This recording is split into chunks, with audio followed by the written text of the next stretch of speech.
Terima kasih Anda masih menyaksikan Breaking News Kompas TV. Puncak Haji 2026, Saudara, Ka'bah dan juga Maqam Ibrahim adalah dua peninggalan paling bersejarah dalam Islam yang terletak di Masjidil Haram, Mekah. Keduanya tidak terpisahkan dari sejarah perjuangan Nabi Ibrahim dan putranya Nabi Ismail dalam membangun dan menegakkan kembali pondasi rumah ibadah pertama di muka bumi. Kita simak paparan dari jurnalis Kompas TV, Sofyan Hartanto, berikut ini. Ka'bah merupakan bangunan suci berbentuk kubus yang terletak di tengah Masjidil Haram di kota Mekah. Menurut sejarah, Ka'bah pertama kali dibangun oleh Nabi Ibrahim bersama putranya Nabi Ismail sebagai arah kiblat untuk beribadah kepada Allah.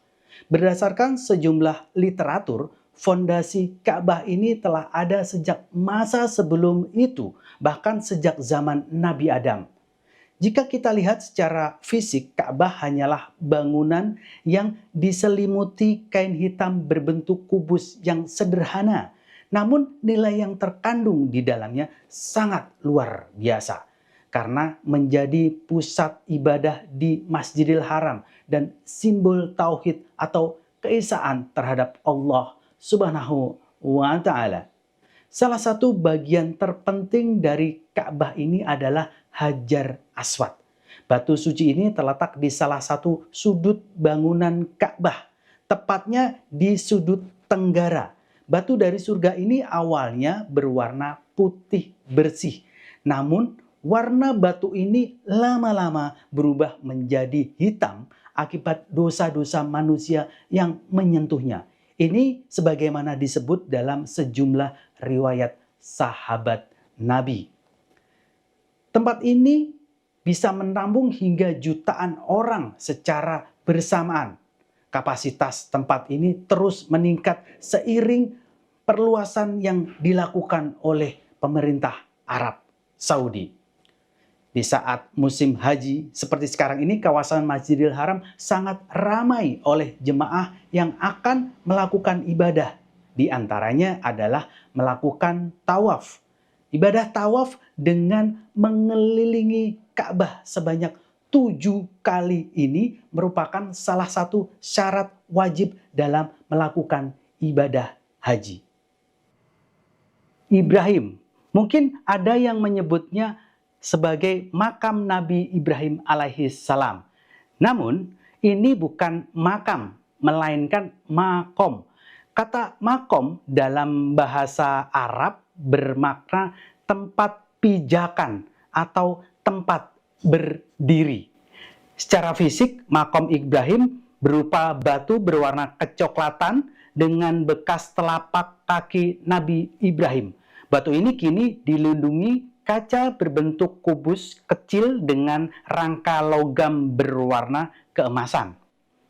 Posisi makom Ibrahim yang sekarang berada sedikit menjauh dari dinding Ka'bah agar tidak menghalangi jemaah yang sedang melakukan tawaf. Dalam tradisi Islam, makom Ibrahim memiliki nilai spiritual yang tinggi. Jemaah dianjurkan sholat 2 rakaat di belakang makom Ibrahim setelah tawaf.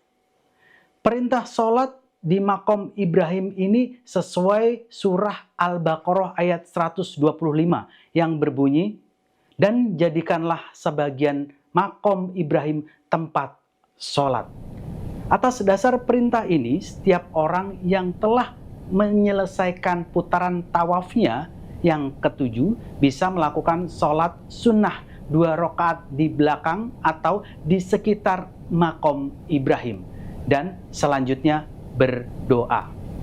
Para ulama menyebut jika orang berdoa di makom Ibrahim ini, doa-doanya akan dikabulkan oleh Allah Subhanahu wa ta'ala. Yang jelas, jemaah haji bisa memperbanyak ibadah selagi di tanah suci untuk mendapat berkah dan keridhaan Allah Subhanahu wa ta'ala.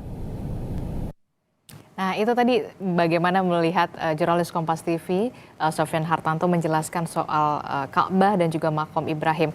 termasuk juga soal Hajar Aswad. Ini yang saya ingin tanyakan. Banyak sekali, entah itu pada saat haji atau pada saat umroh, banyak sekali orang yang berbondong-bondong begitu ya, bisa sampai mencium Hajar Aswad. Nah, ini bagaimana sebenarnya hukumnya begitu ya kan? Tadi dikatakan Makom Ibrahim, Hajar Aswad, termasuk juga Raudhoh begitu ya, yang tempat-tempat dikatakan mustajab. Bagaimana kita begitu ya pada saat penyelenggaraan ini atau beribadah ya tidak harus bertujuan untuk bisa mencium Hajar Aswad atau bagaimana, Pak? Ya, kata Umar bin Khattab, saya tidak akan cium engkau hai Hajar Aswad kalau Nabi tidak pernah menciumnya. Jadi karena Nabi mencium, Umar bin Khattab mencium. Dan kita pun juga berusaha untuk menciumnya. Ya. Tapi karena melihat jumlah jamaah yang sangat luar biasa dan semuanya pengen mencium Hajar Aswad ya, maka menurut saya resiko untuk bisa celaka lebih besar ya. Apalagi kawan-kawan yang usianya sudah agak lanjut gitu ya, fisiknya tidak kuat, bisa-bisa tertindih.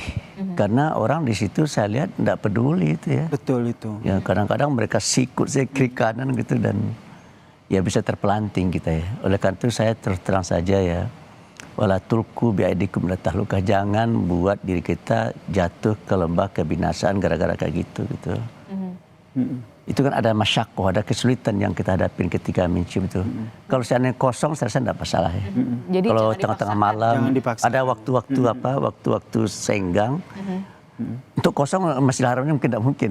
Nah ini yang sedikit pengalaman saya Pak Anwar. Waktu saya haji memang saya memantau dulu bagaimana agar Hajar Aswad ini sepinya kapan begitu pada saat menunggu puncak haji. Dan alhamdulillah ternyata tidak terlalu ramai itu ketika tengah malam jam 12 ke atas. Sehingga ketika kita ke sana, kita ikut mengantri dan juga memang niatnya kita insya Allah, alhamdulillah pada saat itu saya bisa mencium Hajar Aswad dengan niat memang dengan mudah dan memang kalau dari POV saya nih, ketika kita niatkan, insya Allah Allah akan kasih jalan. Iya, saya benar. Oke, jadi jangan dipaksa, begitu, tapi kemudian diniatkan. Kalau sudah meniatkan, insya Allah ada jalan. Ada jalan. Saya sampai sekarang juga situasi dan juga suasananya ya Pak ya. Betul. Saya sampai sekarang belum bisa menjelaskan ya secara rasional ya. Seorang profesor doktor, seorang rektor di sebuah perguruan terkenal di Jakarta ini, tak usah saya sebut namanya, badannya cukup besar, perempuan. Menurut dia akan bisa mencium Hajar Aswad itu dengan mudah. Tapi jadi dia agak sedikit sombong lah gitu. Dan itu yang menyatakan dia sombong itu dia sendiri gitu. Tapi dia tidak pernah bisa mencium Hajar Aswad itu. Sementara temannya yang badan kurus bisa mencium. Lalu ketika mereka kembali ke hotel, mereka saling bercerita. Terus si ibu yang berbadan tegap tadi, yang profesor dokter itu bertanya, kamu kok bisa gitu kan? Ya karena saya punya niat yang luar biasa. Betul. Nah, sementara yang profesor dokter yang apa ini cerita beliau nih. Karena beliau merasa sombong dengan badannya apa ya. PD duluan. PD ya. Tidak bisa. Ini jadi pelajaran kita bersama bahwa ya apapun itu. Cuma saya tidak bisa menjelaskannya secara apa ya, secara rasional tidak bisa. Jadi ada hal-hal yang tidak bisa dijelaskan secara rasional. Ini adalah kuasa Allah ya. Oke, ini juga ada informasi menarik terkait dengan puncak haji yang dipersiapkan, yaitu puncak haji dipersiapkan khusus bagi jemaah karena merupakan waktu yang paling mustajab untuk memanjatkan doa. Nah, tidak hanya untuk diri sendiri, doa juga dipanjatkan untuk keluarga dan juga orang tercinta. Lalu bagaimana persiapannya agar tidak ada doa yang terlewat? Nah, berikut ini liputan dari jurnalis Kompas TV Merita Effendi dari Mina, Arab Saudi. Di sini ternyata teman-teman saya sesama jemaah haji khusus Patuna lagi sibuk ngapain ini ya, Mbak Sari lagi ngapain? Kami lagi berusaha nyusun proposal doa untuk kita bacakan nanti, itu kita pitching nanti ke Allah langsung di hari Arafah. Masya Allah, pitching doa ya. Udah seperti mau pitching ke investor. Iya benar. Ini kan investor paling utama ya. Jadi pitchingnya, susunan proposalnya harus benar dan harus komplit semuanya, jangan sampai ada yang kelewat. Masya Allah, ini saya jadi terharu deh.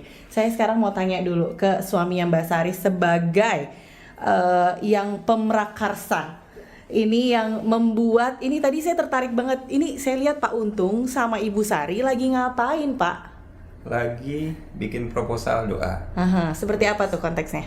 Jadi biasanya kalau kita bisnis itu kan biasa kalau mau ke investor aja pitching harus bikin proposal yang bagus, presentasi yang bagus biar di approve. Masa kita minta doa ke Allah aja nggak harus mempersiapkan dengan sangat baik gitu juga. Harus susunannya harus rapi, harus benar semua biar nggak ada yang kelewat. Gitu. Masya Allah, ini sampai membawa laptop, ada juga catatan tangan, ditulis tangan, kemudian ditranslate lagi ke sini. Ini luar biasa banget sih.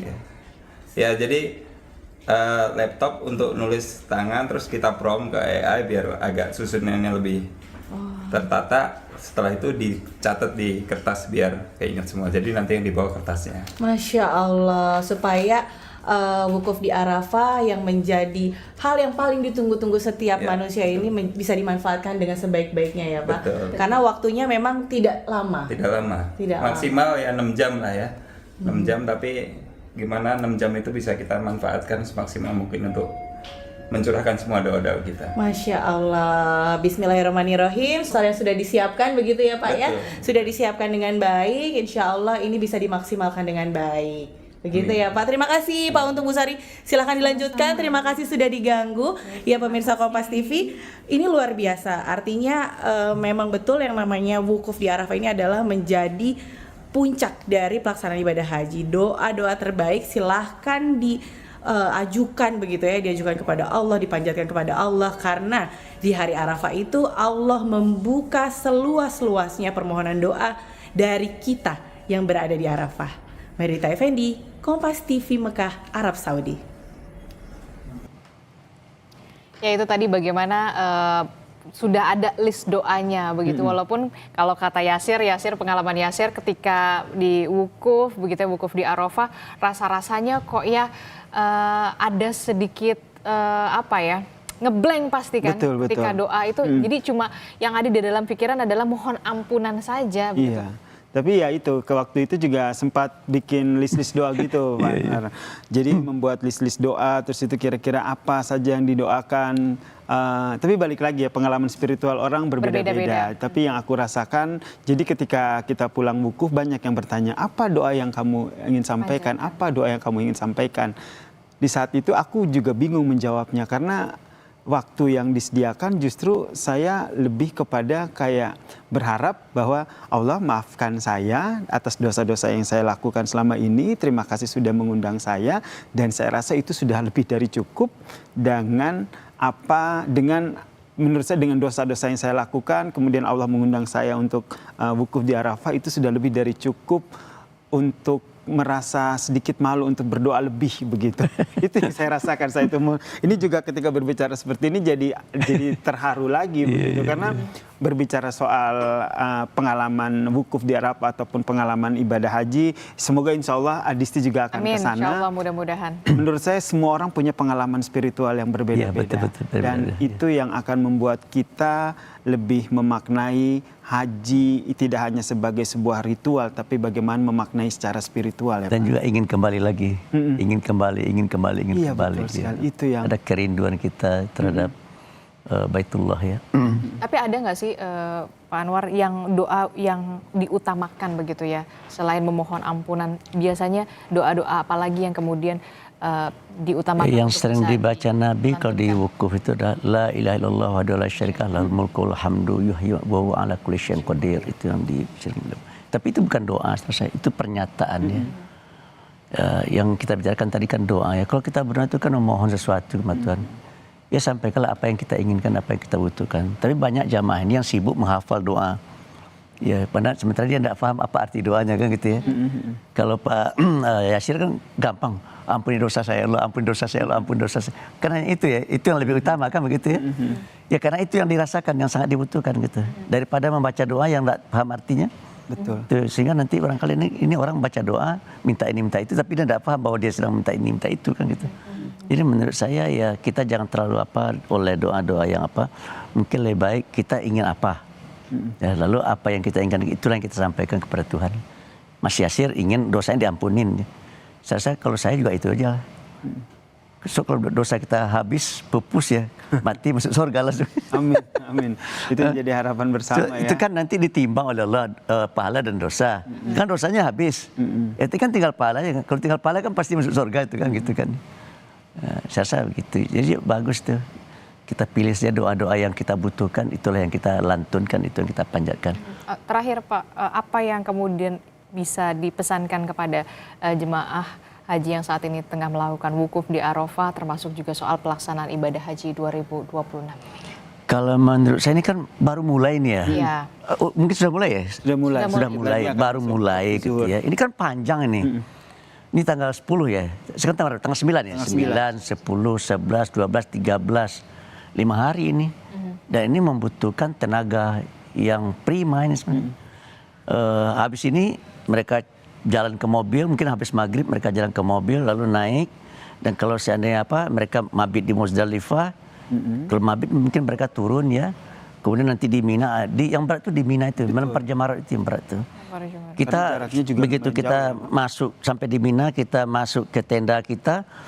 Kemudian besok kita jalan kaki ke Jumrah Aqabah untuk besok kan melempar Jumrah Aqabah kan. Terus harus balik itu lagi. Balik lagi itu berat itu ya. Dan menurut saya ya apalagi kalau cuaca misalkan panas ya.